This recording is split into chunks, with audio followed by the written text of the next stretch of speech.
A altitude, mas ele sabe jogar fora. São jogadores que têm qualidade. O Fluminense vai ter dificuldades. Na minha opinião, o Fluminense é favorito, mas é bem menos. Só que vai enfrentar uma equipe fortíssima, uma equipe que sabe jogar competições como essa e já demonstrou isso. Então é bem diferente daquilo que eu estava falando sobre o Vasco. O Fluminense ele tem que colocar o seu jogo em prática. Está com dificuldade, eu concordo contigo. E aqui antes eu tinha falado que o Fluminense estava me chamando, por isso que eu falo para você que futebol é sequência, é continuidade. Antes do jogo com o Flamengo, antes do jogo com a LDU, eu estava falando que o Fluminense tinha começado bem o Carioca, que o Arias estava jogando muito, e o Arias está jogando muito, eu acho que está sendo sobrecarregado, mas assim, alguns jogadores do Fluminense, alguns jogadores estão abaixo daquilo que a gente espera. Começo de temporada brilhante nesse ano, como o Fluminense também não tem. A gente debateu isso en passant ontem, depois da derrota para o Flamengo, o quanto isso é preocupante, o fato de o Fluminense não ter um bom começo de temporada. Eu trouxe o atenuante de que o ano do Fluminense começou um mês mais tarde. O Fluminense se apresentou no dia 22, porque ele foi até mais longe no ano passado. A final do Mundial foi dia 22 de dezembro. Então, por isso que o Fluminense se apresentou um mês praticamente mais tarde, ou 22 dias, 20 dias mais tarde que os rivais. Eu estou muito bonzinho com o Fluminense, eu acho que não estou vendo motivo para grande preocupação. Eu concordo com você. Eu concordo com o Fluminense, assim mesmo, ele chegou no estadual, classificou por antecipação, tudo bem, não foi. Agora, quando você quer achar pelo jogo, você começa a dizer que não ganha a clássica 10 jogos, mas quando ganha a Libertadores, ninguém falava que o Fluminense não ganha uma clássica 10 jogos. Então, enfim, mas, volto a dizer, competiu, fez jogos históricos, contra o Flamengo na Copa do Brasil, aquela disputa entre os dois. Eu acho que é muito cedo para você cobrar, dizer que o Fluminense de 2024 é diferente de 2022, do 2023. Eu acho que as responsabilidades apareceram muito rápido por mérito do Fluminense, e pela Libertadores tem que jogar a Recopa Sul-Americana. E eu acho que para aumentar a pressão, o adversário é de derrubo. Isso aí você não consegue tirar. O Fluminense perdeu uma final no Maracanã, perdeu em 2008, perdeu uma final em 2009 no Maracanã, PLDU, da Sul-Americana. Cara, isso está engasgado no torcedor, isso aumenta a pressão.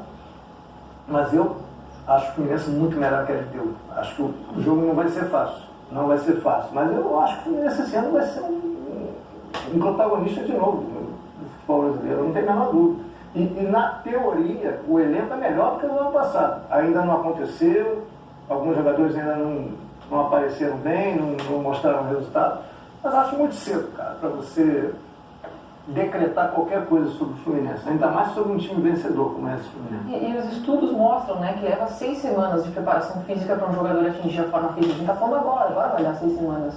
O Fluminense iniciou a preparação, ainda pegou um jogo na altitude. Acho que aquele jogo não foi só cansaço. A LDU estudou demais o Fluminense, fez uma pressão alta desde os primeiros minutos. Faltou, acho que um pouco mais de só questão física para o Flu. É algo que o Diniz precisa ficar atento de trabalhar. Ter alguma outra forma de jogar que não seja, né, só aquela de atrair o adversário, porque às vezes o adversário está preparado para isso. Eu senti falta de ter uma alternativa de saída de jogo, de escapar dessa pressão, que não dependa dessa movimentação, já que os jogadores que precisam se movimentar para aparecer, para criar um espaço, criar a linha de passe, não estão bem fisicamente para fazer isso o tempo todo. Então acho uma outra alternativa de jogo. Eu acho que aí cabe um pouco do Fernando Diniz. E até nas mexidas, que o Flu não foi bem nas mexidas que ele fez, acho que o Flu caiu demais. Na defesa, principalmente. Eu acho que parte muito do próprio Fernando Diniz identificar quem é que não está bem fisicamente ainda, que para mim é natural que não esteja bem, e saber montar esse time a partir disso. Né? Eu acho que está faltando assim, ao Flu ter alguma alternativa de jogo que não seja aquela que caracterizou essa forma de jogar do Fernando Diniz. E assim, Jéssica, ele perdeu, na minha opinião, e isso a gente vem falando desde a de trás da temporada, André. Além eu concordo plenamente, o Fluminense voltou agora. O Fluminense voltou bem depois, já começa a disputar um jogo tão difícil como esse com a LDU. O Fluminense perdeu essa saída de bola, que é, na minha opinião, um dos fatores que mais está incomodando o Fluminense. Perdeu o Nino. O Nino era o jogador de desafogo dessa saída de bola. O Nino era o jogador que, quando tinha a dificuldade de sair tocando, ele conduzia a bola, ele driblava. Fazia aquilo de forma perfeita. Ele vinha na paralela, ele vinha por dentro. Então, assim, ele tinha o desafogo do drible e da saída rápida. O Fluminense não tem isso mais. Quando ele é atacado na marcação, como ele foi muito bem pela LDU, porque os jogadores conseguiram fazer isso muito bem na altitude, o Fluminense não tinha essa válvula de escape. O Fluminense não tem bola longa. O Fluminense é muito difícil. Ele tem a bola longa com o Felipe Melo. Mas não sei se precisa ter. Exatamente, mas usa-se pouco. O Felipe Melo tem.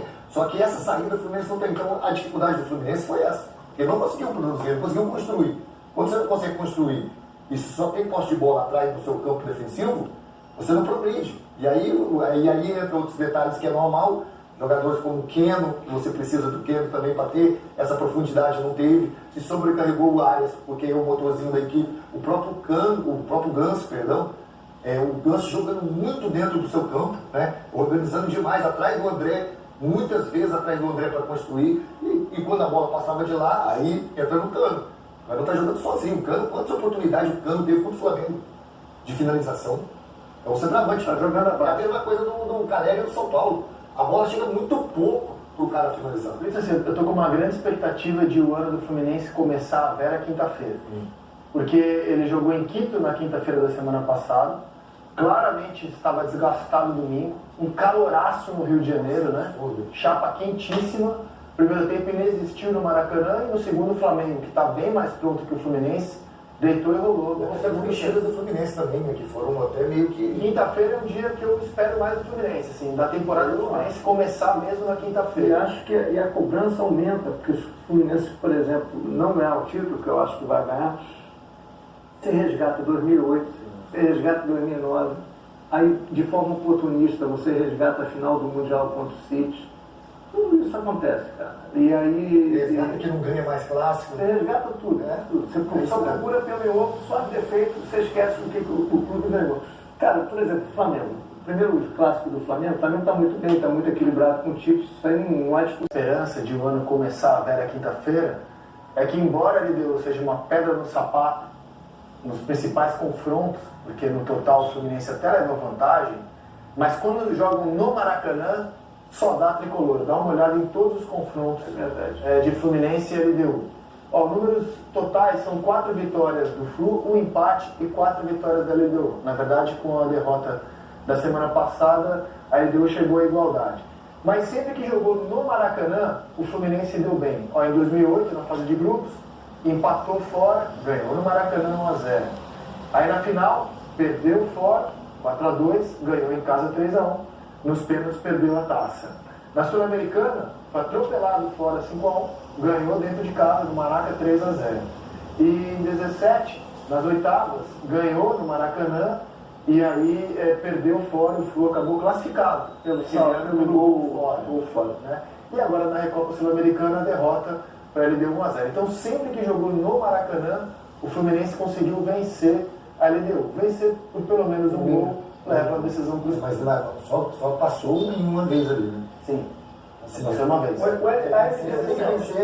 Para ele ser campeão, ele vai ter que ganhar de 2-0. Ou de 1 e levar Não tem um time ruim, viu? Mas também não tem um time bom. Não é aquele time médio. Médio, tem uma história legal, grande. É um time organizado. Agora, em termos técnicos, individuais, o Fluminense é muito superior ao LDU. Vamos ver como será o desempenho do Fluminense. Ele finalizou só 4 vezes no gol nos últimos 2 jogos, mas há esse atenuante. Um jogo foi em Quito, e aí foi o Fla-Flu com o Fluminense. Essa atenuante de jogo em Quito tem que colocar mesmo, né? Porque é um problema, é pulmão, mas é mais. É a questão da bola, né, cara? O jogo aí é muito difícil. Esse 5-1, uma coisa fica marcada na minha cabeça da final do Sul-Americano. Eu estava ali naquele jogo lá em Quito. A LDU fez 5-1, 3 gols de fora da área do mesmo jogador. O Fluminense. Aqui depois jogou até no Galo, Edson Mendes. Ele deu 3 chutes de fora da área, cara. Nesse jogo do Fluminense agora, o Fábio não mexeu em 3 bolas. Em 3 áreas. Você viu como é que ele chutava de fora da área? Você viu uma bola que ela fez assim, ó, e saiu pra cá? Exatamente. A bola saiu, passou isso aqui. A bola sai.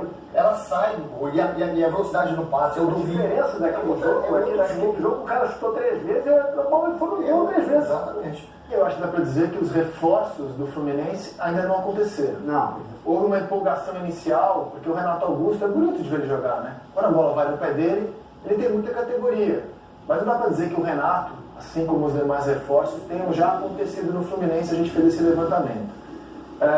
Desde que o time principal estreou, o Antônio Carlos teve 5 jogos, foi titular em um só. Ficou em campo 223 minutos. Jogou pouco o Antônio Carlos. O Gabriel Pires tem um jogo, foi titular, só 45 minutos se machucou. O Renato Augusto tem 4 jogos, começando 2 vezes como titulares, ficando em campo 236 minutos. O Terans tem 4 jogos, começou 2 como titular, ficou em campo só 133 minutos. E o Douglas Costa já participou de 5 jogos, 2 como titular, 220 minutos. A gente está vendo as reservas com pouca minutagem, os reforços com pouca minutagem, e nenhum deles ainda levantou a mão para dizer: sou titular, cheguei para jogar. O Marquinhos jogou só 10 minutos, como vocês viram, o jogador que veio do Arsenal, e o Lucumi ainda não entrou em campo. Então os reforços também teve uma empolgação inicial com o Renato, mas também não aconteceu. Mas eu acho que...